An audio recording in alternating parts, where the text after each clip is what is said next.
That's week 10, turn 32. And look, aligners. And because I'm such a lucky girl, I also get to wear a rubber band. What do you think? Little distracting if I do the whole video like that, maybe.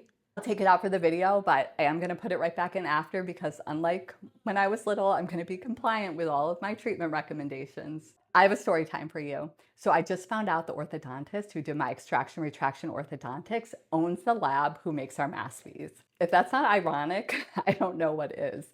But let me tell you how I found out.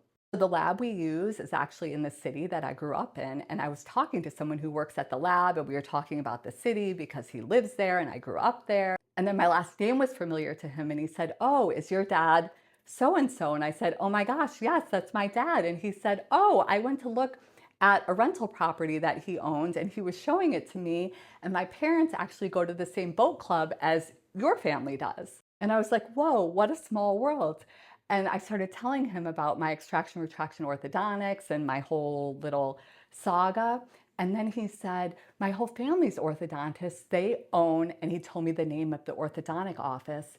And I said, wait, is that the place that has the little collectible and they have a kind of animal that they collect and patients would always bring them in? And he said, yes. And I said, oh my God, that's where I went. And he said, that's my dad that works there and his brother.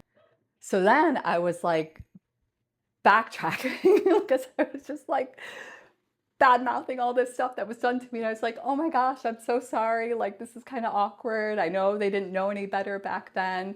And anyway, that's how I found out. So there you go. They messed up my mouth and now they're fixing it. But I think actually the real irony is that I'm paying for it on both sides.